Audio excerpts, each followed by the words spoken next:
माणूस आयुष्यात अनेक लोकांना भेटतो. काही हृदयानी जोडलेले असतात आणि काही फक्त गरजेसाठी. स्वामी समर्थ स्पष्ट सांगतात, जो माणूस स्वतःचा फायदा पाहतो तो कधीच कोणाची खरी साथ देत नाही. स्वार्थी माणूस सुरुवातीला फार गोड असतो.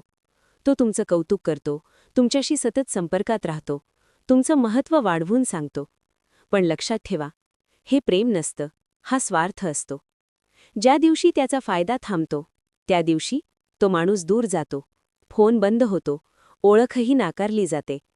स्वामी म्हणतात, स्वार्थावर उभं असलेलं नातं गरज संपली की कोसळतं. जोपर्यंत तुमच्याकडे पैसा आहे, सत्ता आहे, ओळख आहे, तोपर्यंत सगळे सोबत असतात. पण आज तुम्ही अडचणीत आलात, आज तुम्हाला मदतीची गरज आहे, तेव्हाच खरी परीक्षा होते.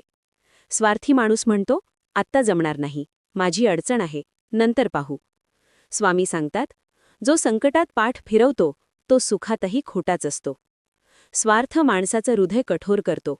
त्याला दुसऱ्याचं दुःख कळत नाही, भावना समजत नाहीत, नात्यांची किंमत राहत नाही. त्याच्या मनात एकच प्रश्न असतो, मला यात काय मिळणार?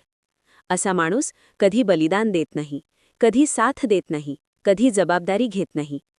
स्वामी समर्थ म्हणतात, जो फक्त स्वतःसाठी जगतो तो आयुष्यात एकटाच पडतो.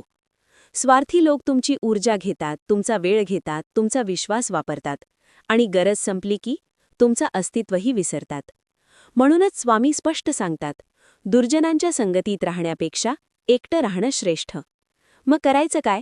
अपेक्षा कमी ठेवा, विश्वास विचार करून ठेवा आणि सर्वात महत्त्वाचं, स्वामींवर पूर्ण विश्वास ठेवा. कारण माणसं बदलतात, स्वार्थ बदलतो, पण स्वामींची साथ कधीच बदलत नाही. जो स्वामींवर विश्वास ठेवतो त्याला जगाकडून अपेक्षा ठेवावी लागत नाही. शेवटी स्वामींचा एकच संदेश, स्वतःचा फायदा पाहणारे कधीच साथ देत नाहीत, पण स्वामींची भक्ती कधीच साथ सोडत नाही. श्री स्वामी समर्थ.